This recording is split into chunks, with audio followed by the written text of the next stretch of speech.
Good morning, cyber traders. Happy Monday. Welcome back, everybody. 9 o'clock this morning here in New York. Hopefully everybody's enjoying their day, getting ready to start a new week. Good to see you, Grant, Norman. Good to see you, John, Mark, everybody. Everybody here on YouTube, Facebook, welcome back. What do we got going on here? We got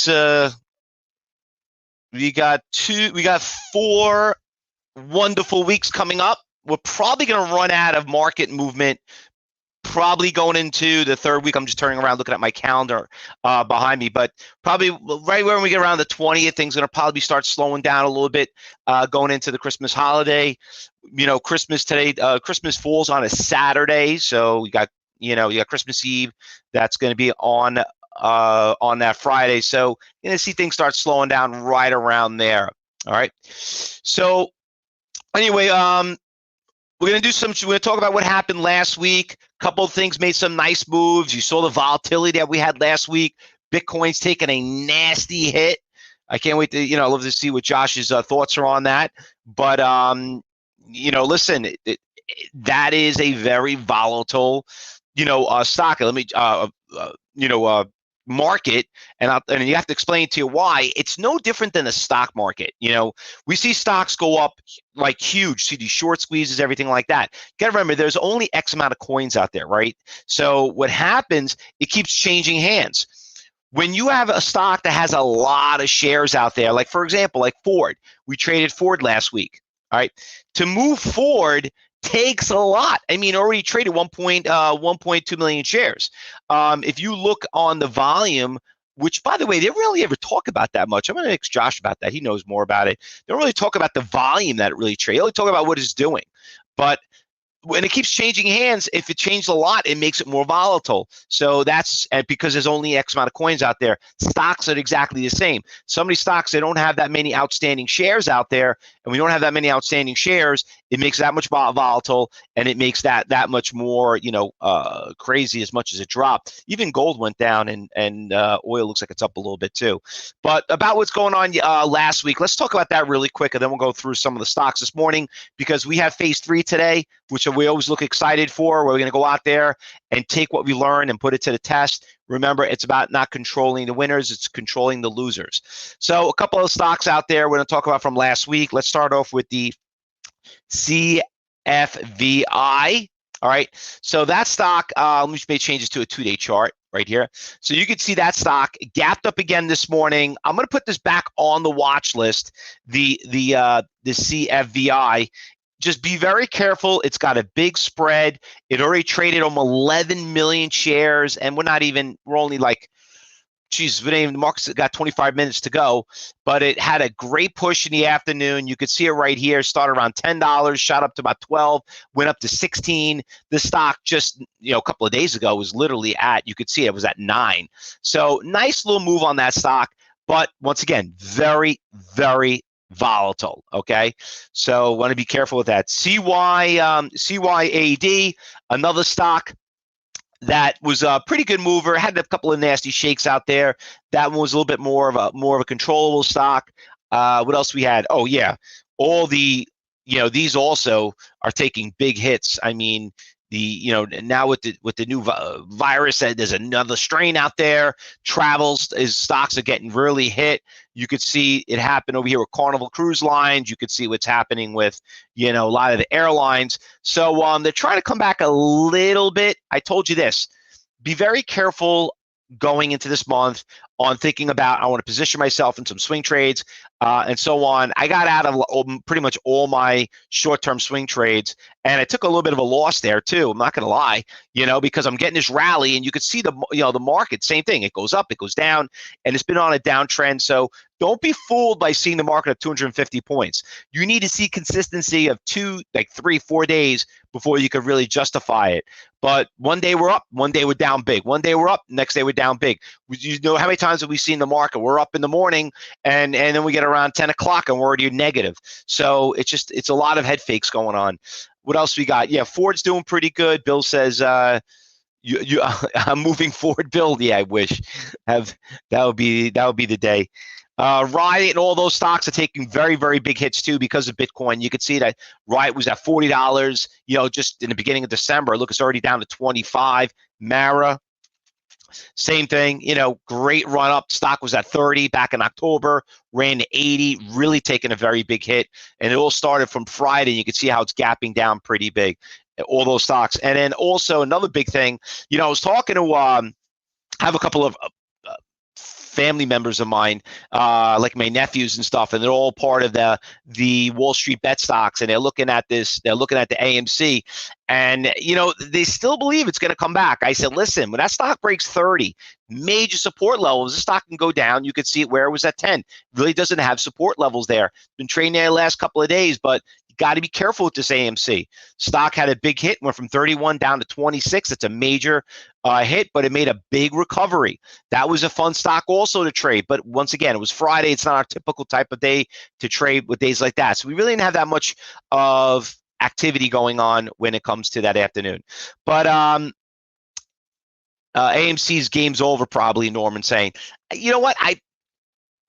The people are still out there believing on this crazy short squeeze out there. They're still believing in that.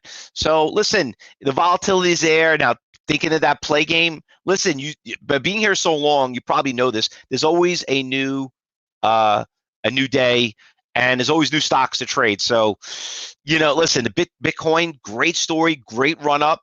A lot of us, more of us than have missed it. But listen, there's always going to be another thing. The virus, the financial crisis, the Wall Street bets crisis. I mean, they're all out there. Anyway, let's move on. We got a bunch of new stocks that are trading this morning, and wish they would have shorted DraftKings. Let me tell you something. I'm glad I got out of that stock. My God, I really I would have took a huge hit on that stock right there on DraftKings. So we made a lot of money on DraftKings, but once I broke that 45, and I'm like, and then we tested, we didn't have a problem breaking that 50. It says, you know what, enough's enough. I got out of it, and look where it is right now. That's the big thing that you have to learn here at CyberTrade University. It's not about the winners. No one likes to talk about what a great job you did. They always, when you're in any job, or if it's the police department, a fire department, a teacher, they always critique you. What could you do to be better so you don't make those mistakes? And you know what? When you look at something like that, you're like, damn, thank God we did get out of that position, because that really took a big hit. Anyway, let's look at some stocks that are moving this morning, because there are some things that are moving pretty nicely. You got this one stock right here, TACO. You could see how it literally was at $7. Now the stock is literally right now at up 64%. This is what you call a buyout without even looking. Stock went up about 25 cents in the past, I don't know. Maybe they didn't find out what the true buyout is, but I could just, right away, Michael. I know what the buyout is, but when you see something like that, right away, it's a buyout. So can you make a little money on that? You probably still can, depending on what the buyout price is, but it's not going to go anywhere. So just be very, very, that's like on the C list, okay? ACET. So this one moved up pretty nicely this morning. It's up about 42%, 5 million shares. Tier size are very, very small. It's got some nice support levels here around 1350. So I like that little support levels there. 1450 is some major resistance levels. We'll see how that thing goes when it comes to that. Got a couple iceberg orders I could see right around those price range. It's not really going anywhere right now since 7:45 this morning. Like I said, it's trading within that dollar range, and it's starting to build more. Looking at it more of I would say a funnel, But 1350 is a big support level, so we'll keep an eye on that one. TOMZ, another one. Nice big pop, cheap stock, nice tier sizes. It started just around, $8.30, went from like this $1.60, went up to $2.40, starting to come back down. You could see back here has resistance levels right here back in, when was that, September 8th. Kind of tested it, came right back down. Looks like a pretty volatile stock, though. I mean, for the stock to go, that one candlestick right there, that thing moved about almost 20 cents. That's a lot. With a tier size like that, it doesn't look like a level 1 stock. I tell you that right now. Definitely 2, probably even a 3. That volatile. But you know what? Volatility's there, and we're going to trade that. ARDX. Nice little trend. I liked the stock earlier. I don't know what happened. Had a really nice push. Went from a buck 55, shot up, did a little shake right here, went to a buck 70, came right back down. Looks like it's testing support levels. I like this stock because right here you could see it. If it fills in the gap, this is a stock we've been trading the last couple of days. Went from $1, it's been doing up pretty nicely. But if it could break this, listen, if it gets past this high right here, 215. I mean, this thing could be a big gap fill right there. So that could be off to the races. So that one, I like that stock also. We'll see how it opens up. CFVI is another one I found this morning. This stock also, like I said, is one we trade on Friday. It looks like she's gapped up pretty nicely this morning. It is on the volatile side. Looks like she's starting to make higher lows. So, it's got some support levels from 6 a.m. up until about 7. If it breaks this, the stock could probably break down a lot. I'm not really a big fan of trade stocks that are up that big this morning, especially from a Friday, but today is a Monday, and we know Mondays and Fridays are not the best days to trade. I may have to always remind you. So don't get cocky, don't get greedy. But other than that, market's up about 270. Don't just try to focus on nickels and dimes. All right. Now we got phase 3 today.